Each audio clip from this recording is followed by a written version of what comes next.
आज का ये वीडियो काफ़ी इंपॉर्टेंट है। इस वीडियो में मैं आपको बताऊंगा कि आपको हैंडसम दिखने के लिए क्या करना चाहिए। अगर आपको हैंडसम दिखना है तो वो कौन से 3 नियम हैं जिसका इस्तेमाल करके आप बहुत ही जल्दी हैंडसम दिख सकते हो। पहले दिन से आप पे फ़र्क दिखेगा और यकीन मानो आज आपको इस तरीके से मैं हैंडसम बनाऊंगा कि आपका 1 रुपये खर्च भी नहीं कराऊंगा और इतना ज़बरदस्त इम्पैक्ट आपको दिलाऊंगा कि आपको यकीन करना भी मुश्किल होगा। और आपको ये बता दूं कि ये वीडियो कोई भी देख सकता है, ठीक है। इसको लड़कियां भी देख सकती हैं, अगर उनको ब्यूटीफुल बनना है, उनको और ज़्यादा अट्रैक्टिव दिखना है तो वो भी देख सकती हैं। कोई भी कैटेगरी इसको फॉलो कर सकता है, बट मेजरली बॉयज़ को ध्यान में रखकर, यूथ को ध्यान में रखकर ये वीडियो मैं बना रहा हूँ। तो आगे बढ़ते हैं और आपको बताते हैं इन 3 रूल्स के बारे में। बट यहाँ पे मैं आपको बता दूँ कि अगर इन 3 नियम को आप अवॉइड करते हैं और आप हैंडसम दिखने की चाह रखते हैं तो ये दोनों बहुत ही कॉन्ट्रोडिक्ट हैं, आप कभी नहीं कर पाएंगे। तो इसलिए इन रूल्स को फॉलो करना, अलग से कुछ भी आपका इन्वेस्ट नहीं कराऊंगा। तो पहला रूल क्या है, आपको अगर हैंडसम दिखना है और चाह रखते हो तो पहला रूल है बैलेंस्ड बॉडी वेट को अपनाना होगा आपको।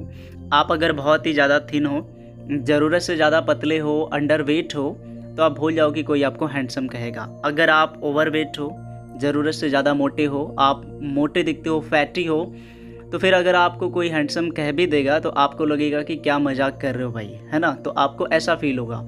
तो इसलिए आपको एक नॉर्मल बॉडी वेट चाहिए। अपने हाइट के हिसाब से आप गूगल कर लेंगे तो आपको पता चल जाएगा कि कितना आपका बॉडी वेट होना चाहिए, ठीक है। तो यहाँ पे मैं आपको ये नहीं कह रहा कि आपके पास एब्स होने चाहिए, 6 पैक एब्स होगा तभी आप हैंडसम दिखोगे, नहीं, ऐसा बिल्कुल भी नहीं है। आपको एक नॉर्मल बॉडी वेट चाहिए। अब यहाँ पे ऐसा इसलिए ज़रूरी है क्योंकि यहाँ पे हमारे माइंड में एक कंसेप्ट होता है कि जो एसेसरी या जो एक्सटर्नल चीज़ें होती हैं वो हमको खूबसूरत बनाती हैं या हैंडसम बनाती हैं। ऐसा नहीं है। आपको लगता है कि अच्छे कपड़े पहनने से, अच्छी एसेसरी वगैरह कैरी करने से आप हैंडसम दिखोगे, ऐसा नहीं होता है। ये चीज़ें आपकी खूबसूरती को निखारने के लिए होती हैं, जिसको हम कह सकते हैं कि आपकी खूबसूरती में 4 चांद लगाती हैं। बस कपड़ों का और एसेसरीज का काम यही होता है। कपड़े आपको खूबसूरत नहीं बनाते। अगर आप बहुत ही ज़्यादा दुबले पतले हो तो आप कपड़े चाहे जैसे भी पहन लो, आप हैंडसम नहीं दिख सकते, ये फैक्ट है। तो इसलिए आपको ये जो आप चाह रखते हो वो ऐसे पूरा नहीं होगा।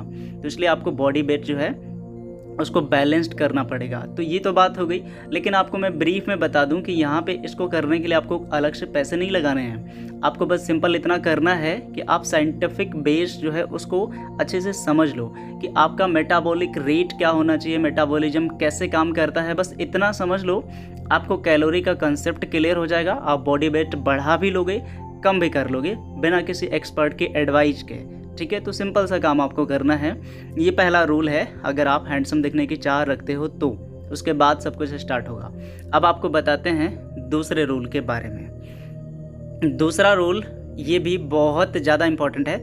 दूसरा रूल है वेकअप अर्ली मॉर्निंग। आपको क्या करना है, बस सीधा सिंपल आपको सुबह जल्द से जल्द उठने की कोशिश करना है। अगर एक आइडियल और सबसे बेस्ट अगर टाइमिंग मैं आपको बताऊं तो वो टाइमिंग है 3:30 बजे से लेकर 4 बजे के बीच में उठ जाओ। अगर आपको ज़्यादा हैंडसम दिखना है और बहुत जल्दी दिखना है तो इतने बजे उठ जाओ। और ऐसा मत करना उठ गए फिर सो गए, ऐसा बिल्कुल मत करना कि उठे, थोड़ा सा फ्रेश हुए, वर्कआउट किया, नहीं भी किया, फिर भी नींद आ गई तो सो गए, ऐसा मत करना, वरना और ज़्यादा डल हो जाओगे।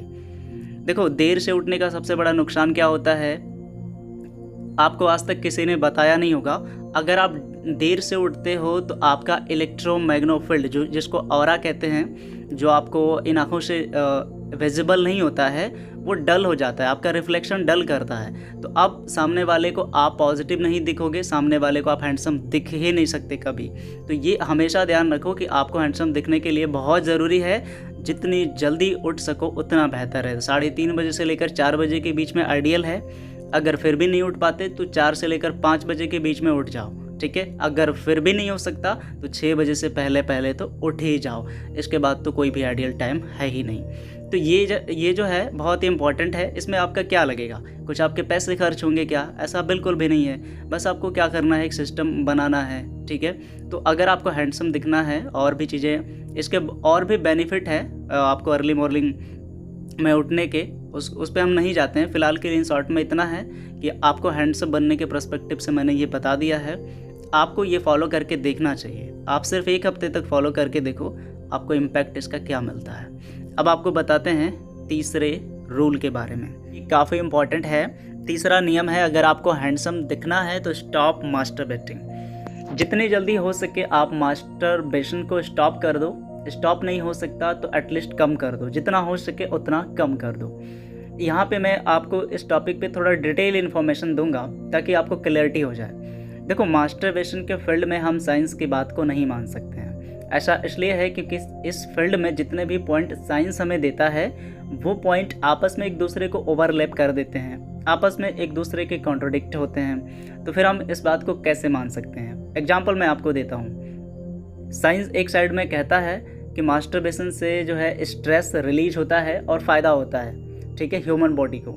बट दूसरी तरफ कहता है कि एक बार अगर स्पर्म जो है आप आउट करते हो तो उस एक बार के स्पर्म में जो है लगभग 50 लाख जीवन के निर्माण की क्षमता होती है। तो क्या इनडायरेक्टली साइंस ये कह रहा है कि आप 50 लाख जीवन को नष्ट कर दो? तो ये दोनों आपस में कितने कॉन्ट्राडिक्टरी हैं। तो इसलिए जो है हम साइंस की बात को मास्टरबेशन के प्रोस्पेक्टिव से पूरी तरीके से तो नहीं मान सकते हैं। इसलिए यहाँ पे हमें खुद का दिमाग लगाना होगा और अपने कल्चर के साथ होना पड़ेगा। तो इसलिए हमारे यहाँ तो ब्रह्मचर्य की परंपरा भी रही है, तो एटलीस्ट आप वो नहीं कर सकते तो कम से कम इसको कम करिए और थोड़ा प्रैक्टिकल तरीके से सोच कर देखते हैं तो क्या दिखता है। क्या वाकई में मास्टरबेशन स्ट्रेस को कम करता है? मुझे तो ऐसा नहीं लगता है, बिल्कुल नहीं लगेगा, आपको कभी नहीं लगेगा। क्यों? क्योंकि मास्टरबेशन शॉर्ट टर्म में आपके स्ट्रेस को रिलीज कर देगा, आपको नींद आ सकती है, आपको रिलैक्स फील होगा, लेकिन लॉन्ग टर्म में ये आपके स्ट्रेस को बढ़ाएगा। कैसे बढ़ाएगा? क्योंकि मास्टरबेशन से आपकी सभी चीज़ें XYZ जितनी भी चीज़ें आपके पास में हैं, आपकी बॉडी से जुड़ी हुई हैं, आपकी बॉडी है, ये सबको डल करता है। चाहे आपकी बॉडी हो, आपका चेहरा हो, आपके हाथ पैर जो भी हो, या फिर आपका इलेक्ट्रोमैग्नेटिक फील्ड हो, या सबसे बड़ा आपका माइंडसेट हो, ये सबको डल कर देगा और आप स्ट्रेस में दब जाओगे, डिप्रेस्ड हो जाते हो। तो ये मास्टरबेशन का लॉन्ग टर्म का इम्पैक्ट दिखता है और इसके अनगिनत जो है दुष्परिणाम होते हैं। तो फिर यहाँ पे साइंस जो है गलत साबित हो जाता है और हम साइंस की बात को नहीं लेकर चलते हैं। तो इसका मतलब ये है कि अगर आपको हैंडसम दिखना है तो मास्टरबेशन को अवॉइड करना चाहिए आपको। तो ये यहाँ पे मैंने आपको 3 नियम बताए हैं, इनको आप फॉलो करो। आप जैसे स्टार्ट करोगे, आप हैंडसम दिखना स्टार्ट कर दोगे, आप उसी दिन से हैंडसम दिखने लगोगे।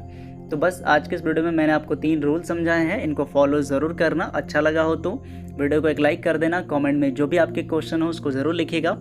अगर आप मुझसे डायरेक्टली बात करना चाहते हैं तो कॉल मी फॉर एप्लीकेशन की लिंक आपको नीचे डिस्क्रिप्शन में मिल जाएगी, जाके उसको क्लिक करके इंस्टॉल कर लेना। उस पर ये पूरा सर्च मार देना lovintercity@CM4, वहाँ पे lovintercity यूट्यूब चैनल की आईडी मिल जाएगी, जिसके थ्रू आप मेरे को डायरेक्टली कॉल कर सकते हैं, कंसल्ट कर सकते हैं और अपनी प्रॉब्लम का सॉल्यूशन पा सकते हैं। तो आज के इस वीडियो में बस इतना ही। Good bye and take care.